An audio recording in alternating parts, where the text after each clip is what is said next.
السلام علیکم حاضرین، ناظرین اور سامعین،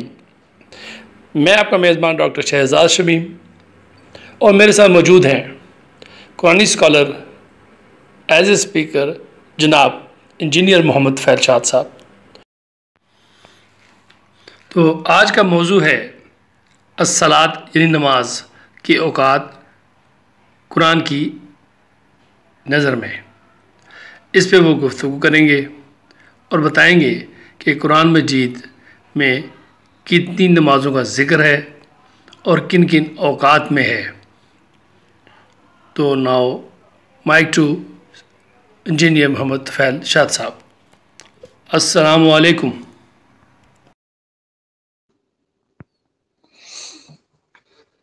اوقات الصلاۃ کے سلسلے میں ہم دوسری آیت جو ہے وہ ہے 17/78 17/78 اقم الصلاۃ لدلوک الشمس الی غسق اللیل وقرآن الفجر۔ اے رسول، ہمیشہ ادا کرتے رہیے ایک ایک نماز سورج کے ڈھلتے رہنے کے وقفے میں، بمے رات کے ابتدائی اندھیرے کے وقفے میں، اور قائم رکھیے پڑھنا صلاۃ فجر کا یعنی فجر کے وقفے میں۔ اس آیت مجیدہ میں بھی اقم الصلاۃ کے حکم میں صلاۃ کا لفظ بصیغہ واحد آیا ہے، جس سے بالتصریح ثابت ہوتا ہے کہ ان تین وقفوں میں الگ الگ ایک ایک نماز ادا کرنے کا حکم دیا گیا ہے۔ اب آگے بڑھنے سے پہلے یہ جو لدلوک الشمس الی غسق اللیل وقرآن الفجر، اس کی ہم تفصیل میں جانا چاہتے ہیں کہ یہ دلوک الشمس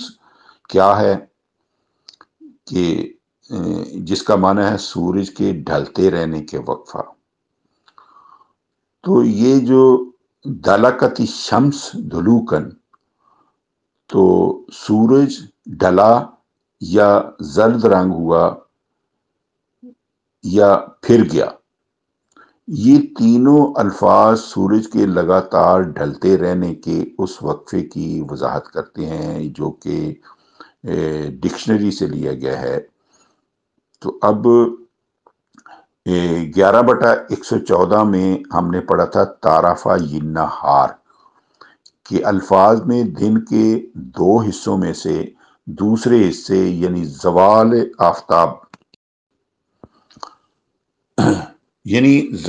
آفتاب سے بعد والے حصے کی نماز بتایا ہے، جو دن کے دوسرے حصے میں صرف ایک نماز کے قرآنی حکم یعنی 11/114 اور یہ جو آیت ابھی ہم نے پڑھی ہے 17/78 کے مطابق زوال سے لے کر غروب تک کے پورے وقفے پر حاوی ہے، جس میں سورج کے ڈھلنے، زرد ہونے اور پھر جانے کا سارا وقت جو ہے نا وہ شامل ہے۔ اس لیے دلوک الشمس کا معنی ہے سورج کے ڈھلتے رہنے کا پورا وقفہ، جو قرآن کریم کے اصول تفسیر تصریف آیات کے مطابق اوقات الصلاۃ کی بنیادی آیت جو ہے یعنی 11/114، اس کے الفاظ تعرفہ النہار، اس میں مذکور دن کے دو حصوں میں سے پورا دوسرا حصہ ہے۔ اس نماز کا نام بتایا گیا ہے صلاۃ دلوک، اور سورہ روم کی آیت 18 جو وہ ہے وہ بھی اس کا بھی ہم ذکر کریں گے، جس میں الفاظ عشیًا وحین تظہرون مطابق اسے صلاۃ عشی اور صلاۃ ظہر بھی کہا جاتا ہے۔ اب ہم اس کا تفصیل میں جاتے ہیں کہ غسق کس کو کہتے ہیں، یعنی غسق کا معنی ہے رات کا ابتدائی اندھیرا۔ تو زلف من اللیل کے جو الفاظ ہیں، غسق تاریخ اول شب، یعنی یہ نماز کا وہی وقت ہے جسے اوقات صلاۃ کی بنیادی آیت یعنی 11/114 میں ذکر ہوا ہے، زلفم من اللیل، رات کی ابتدائی گھڑیاں جن میں دن کی روشنی کا اختلاط جو ہے موجود ہوتا ہے، یعنی جو غائب شفق پر ختم ہو جاتا ہے۔ اس نماز کو سورہ نور میں بھی ذکر کیا گیا ہے، جہاں پردہ کے اوقات کی حدیں جو ہیں وہ متعین کرنے میں وَمِن بَعْدِ صَلَاةِ الْعِشَاء کے الفاظ جو ہے 24/58 یہ 24/58 میں بطور حوالہ لا کر صلاۃ العشاء کے نام سے موسوم کیا جاتا ہے۔ تو عشاء کا معنی بھی رات کی ابتدائی اندھیرا ہے، جسے 11/114 میں زلفم من اللیل اور 17/78 میں غسق اللیل کے الفاظ میں بیان کیا گیا ہے۔ تو اس نماز کا نام 17/78 کے مطابق صلاۃ غسق اور 24/58 یعنی 24/58 کے مطابق صلاۃ العشاء ہے۔ سورہ روم کی آیت 17 اس میں ہین تمسون کے مطابق اسے صلاۃ مساء یعنی شام کی نماز بھی کہا جاتا ہے۔ اب اس میں لفظ عشاء کا معنی بھی رات کا ابتدائی اندھیرا ہے۔ ڈکشنری میں لکھا ہوا ہے کہ فَإِذَا غَابَتِ الشَّمْسُ فَهُوَ الْعِشَاء، جب سورج غائب ہو گیا تو وہی عشاء ہے۔ تو جیسے ہم اپنے ڈے ٹو ڈے لائف میں بھی ہم کہتے ہیں یہ عشائیہ، تو عشائیہ رات کا کھانا نہیں ہوتا، عشائیہ جو ہے وہ شام کا کھانا ہوتا ہے۔ اچھا، اس میں ایک لفظ آیا ہے الہ غسق اللیل، تو یہ جو الہ ہے اس لفظ اس طرح یہ ماں کے معنی میں along with جس کو کہتے ہیں اس کے معنوں میں بھی آیا ہے، جس طرح اللہ تعالیٰ 4/2 سورہ نساء میں اللہ تعالیٰ فرماتا ہے وَلَا تَأْكُلُوا أَمْوَالَهُمْ إِلَىٰ أَمْوَالِكُمْ، یتیموں کا مال اپنے مالوں کے ساتھ ملا کر نہ کھا جانا۔ اس لیے الہ غسق اللیل کا معنی ہے ما رات کے ابتدائی اندھیرے کے وقفے میں۔ اچھا، جو قرآن الفجر ہے وہ بھی وضاحت کے قابل ہے۔ تو عام تراجم میں قرآن الفجر سے نماز مراد لی ہی نہیں جاتی، بلکہ فجر کے وقت قرآن پڑھنا لیا جاتا ہے، محض تلاوت قرآن لیا جاتا ہے، جو کہ غلط ہے، کیونکہ قرآن الفجر کا عطف جو ہے وہ اقیم الصلاۃ پر ہے، اور الفجر کا الف لام جو ہے عوض مضاف ہے اور مضاف ہے صلاۃ، اس لیے الفجر سے مراد صلاۃ الفجر، اور قرآن الفجر کی تقدیر کلام ہے آقم قرآن صلاۃ الفجر، آقم قرآن صلاۃ الفجر۔ تو یہاں جو لفظ قرآن ہے یہ مصدری معنی میں آیا ہے، قرآن مصدر ہے بمعنی پڑھنا، اس لیے معنی یہ ہے کہ اے رسول ہمیشہ قائم رکھیے پڑھنا صلاۃ فجر کا۔ تو سورہ نور میں 24/58 میں پردہ کی حدیں متعین کرنے کے لیے اسی نماز کو حوالہ کے طور پر من قبل صلاۃ الفجر کے الفاظ میں صلاۃ الفجر کے نام سے موسوم کیا ہے۔ ثابت ہوا کہ اس آیت میں بھی نماز کے 3 ہی وقتوں کا حکم دیا گیا ہے۔ صلاۃ دلوک یعنی اس کو ظہر بھی کہا جاتا ہے، اور نمبر 2 ہے صلاۃ غسق، اس کو عشاء بھی کہا جاتا ہے، اور تیسری صلاۃ ہے فجر، اس کو صبح بھی کہا جاتا ہے، صلاۃ صبح۔ تو اس آیت مجیدہ 17/78 تو یہ ہے جو اس کی تفصیل جو میں نے بیان کی ہے۔ اب صلاۃ فجر کی ابتدا اور انتہا، اس کے لیے ہم آیت 2/187 2/187 اللہ تعالیٰ یہ فرماتا ہے قرآن کریم میں، وَكُلُوا وَاشْرَبُوا حَتَّى يَتَبَيَّنَ لَكُمُ الْخَيْطُ الْأَبْيَضُ مِنَ الْخَيْطِ الْأَسْوَدِ مِنَ الْفَجْرِ، روزوں کی راتوں میں کھا پی لیا کرو اور اس وقت تک حتیٰ کہ تمہارے لیے رات کی سیاہی دھاری میں سے دن کی سفید دھاری نمایاں ہو جائے، یعنی جس کو ہم پو پھٹنا کہتے ہیں، یعنی پو پھٹ جائے، تو جو فجر کی ابتدا ہے۔ تو بس صلاۃ فجر کی ابتدا ہے پو کا پھٹنا، اور انتہا ہے سورج کا طلوع ہونا۔ اللہ تعالیٰ 50/39 20/130 میں اللہ تعالیٰ فرماتا ہے، سبح بحمد ربک قبل طلوع الشمس، اے رسول اپنے رب کی حمد کے ساتھ تسبیح یعنی صلاۃ ادا کیا کیجئے سورج طلوع ہونے سے پہلے، قبل طلوع الشمس۔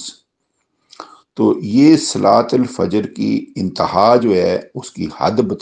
بتا دی گئی ہے۔ صلاۃ فجر کی ابتدا اور انتہا یہ ہے کہ جب پو پھٹ جائے تو اس کا وقت شروع ہو جاتا ہے، اور جب طلوع ہونا شروع ہو جائے تو ختم ہو جاتا ہے۔ یہ ہے صلاۃ جو آیت نمبر 11/114 کے الفاظ تعرفہ النہار میں سے دن کے پہلے حصے کی نماز، جسے آیت 17/78 میں الف لام عوض مضاف کے ساتھ الفجر، اور آیت 24 اور 58 میں صلاۃ الفجر کہا گیا ہے۔ سورہ روم کی آیت 17 کی جو وضاحت ہے ہینا تصبحون، تو وہ اسے صلاۃ صبح بھی کہا گیا ہے، یعنی صبح کی نماز۔ اب آتے ہیں وضاحت کہ صلاۃ دلوک کیا ہے، یا صلاۃ ظہر کی ابتدا اور انتہا۔ 17/78 میں اللہ تعالیٰ یہ فرماتا ہے، آقم الصلاۃ لدلوک الشمس، اے رسول سورج کے ڈھلتے رہنے کے وقفے میں ہمیشہ ایک نماز ادا کرتے رہیے۔ صحیفہ فطرت کی روح سے یہ امر مزید کسی دلیل کا محتاج نہیں کہ زوال آفتاب کے عین بعد سورج کا ڈھلنا یعنی طلوع شروع ہو جاتا ہے، جو غروب آفتاب تک کے پورے وقفے میں بدستور جو ہے وہ جاری رہتا ہے۔ راستے میں کوئی آسمانی انقلاب رونما نہیں ہوتا، لہذا زوال آفتاب سے لے کر غروب تک کا سارا وقفہ صلاۃ دلوک کا وقت ہے، جس کی ابتدا دلوک کی شمس کے الفاظ میں اللہ تعالیٰ نے یہ بتائی ہے کہ جو ہی سورج مائل بزوال ہو، یہ اس نماز کا وقت جو ہے شروع ہو جاتا ہے، اور جب سورج غروب ہو گیا تو اس نماز کا وقت بھی ختم ہو جاتا ہے۔ تو یہ 20/130 50/39 یعنی 20/130 50/39، تو اس میں اللہ تعالیٰ فرماتا ہے، وَسَبِّحْ بِحَمْدِ رَبِّكَ قَبْلَ طُلُوعِ الشَّمْسِ وَقَبْلَ غُرُوبِهَا، اے رسول اپنے رب کی حمد کے ساتھ یعنی تسبیح صلاۃ ادا کریں سورج طلوع ہونے سے پہلے اور سورج غروب ہونے سے پہلے۔ سورج طلوع ہونے سے پہلے اور غروب ہونے سے پہلے کے الفاظ یہ اللہ تعالیٰ نے بڑے کلیئر جو بڑے صاف جو ہیں وہ بتا دیے ہیں کہ دونوں وقت دو نمازوں کے وقفوں کی انتہا بیان کر رہے ہیں، قبل طلوع الشمس تو ہے صلاۃ فجر کی انتہا، اور قبل غروب یہ وقفہ کی انتہا ہے جو زوال آفتاب سے شروع ہوتا ہے۔ اب جب سورج غروب ہونا شروع ہوتا ہے تو یہ ختم ہو جاتا ہے۔ تو یہ ہے صلاۃ دلوغ کی ڈیٹیل، اس وقفہ کی ابتدا اور انتہا جس کو طرفہ النہار کے قطعی فیصلے کے مطابق دن کے پچھلے حصے میں ادا کرنے کا حکم ہے۔ نیز یہ بھی غور فرمانا چاہیے کہ زوال آفتاب اور غروب آفتاب یہ دونوں ایسے واضح آسمانی نشانات ہیں جنہیں ہر شخص بآسانی پہچان سکتا ہے، اور اس کے برعکس جو کتب روایات نے دلوغ کے ایک اکلوتے وقفے میں عصر کے نام سے ایک اور صلاۃ ٹھہرا لی ہے، لیکن چونکہ کتاب کائنات میں دلوغ اور غروب کے درمیانی عصر حد فاصل کے طور پر کوئی آسمانی انقلاب جو ہے نشان موجود نہیں ہے۔ عاقم الصلاۃ جو ہے جس کا ذکر 11/114 اور 17/78 میں لفظ صلاۃ واحد آیا ہے، یعنی ہر وقفہ میں ایک نماز، اس لیے یہ ثابت ہوا کہ زوال اور غروب کے درمیانی وقفے میں کوئی دوسری نماز ہے ہی نہیں۔ یہ روایات کی ابوالعجمی ہے کہ دلوغ کے وقفہ میں ایک وقت میں کوئی ظہر پڑھ رہا ہوتا ہے اور کوئی عصر پڑھ رہا ہوتا ہے۔ اب تفصیل میں ہم جانا چاہتے ہیں صلاۃ غسق یا صلاۃ عشاء کی ابتدا اور انتہا۔ تو تیسری نماز کا نام جو ہے یہ ہم جان چکے ہیں، جو 17/78 کے مطابق صلاۃ غسق، آیت 30/17 کے مطابق صلاۃ مساء، اور 24/58 کے مطابق صلاۃ العشاء۔ نماز کے اس وقت کو اوقات صلاۃ کی بنیادی آیت جو ہے 11/114، جس میں نماز کے 3 وقفوں پر اللہ تعالیٰ نے ذالک ذکر للذاکرین کا تالا لگا دیا ہے کہ زلفم من اللیل، متعارف یہ بتا دیا گیا ہے کہ یہ جو رات کے ابتدائی دھندلکے ہوتے ہیں، زلفم من اللیل، تو زلفم کبھی ہمیں یاد ہو کہ زلف جہاں سے سر کے بال شروع ہوتے ہیں اس کو بھی ہم زلف کہتے ہیں۔ تو یہ تھا اس کا ذکر، اور ایک آیت ہم یہ بھی بیان کرتے ہیں،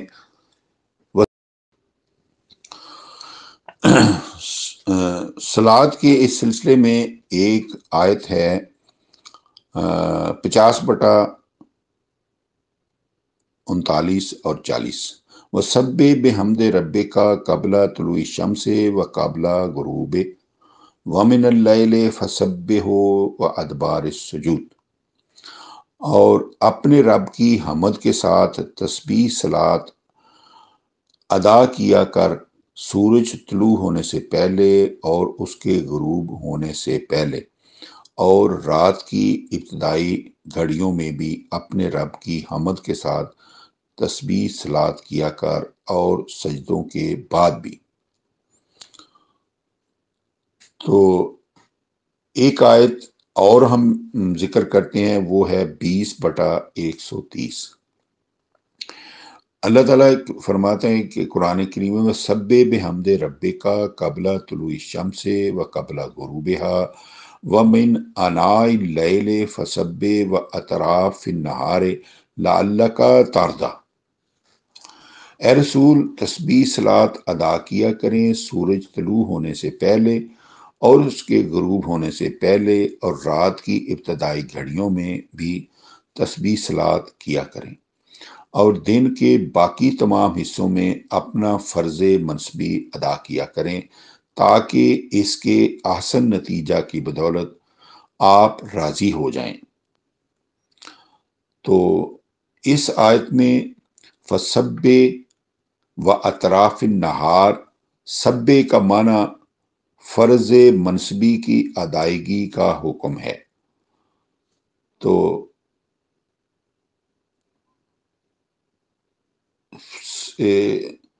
فسبے و اطراف النہار، سبے کا معنی فرض منصبی کی ادائیگی کا حکم ہے۔ تو یہ جو لفظ ہے یہ اس میں 24/41 میں بھی آیا ہے، کلن قد علم صلاتہ و تسبیحہ واللہ علیم بما یفعلون، 24/41۔ بے شک وہ سب اپنی اپنی تسبیح و صلات یعنی فرض منصبی کو جانتے ہیں، اور اللہ خوب جانتا ہے جو وہ افعال یعنی فرض منصبی ادا کرتے ہیں۔ اوقات الصلاۃ کے اس سلسلے میں آیت 30/17-18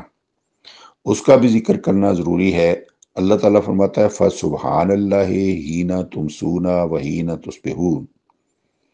وَلَهُ الْحَمْدُ فِی السَّمَاوَاتِ وَالْأَرْضِ وَعَشِیًّا وَحِینَ تُظْہِرُونَ۔ اس آیت سے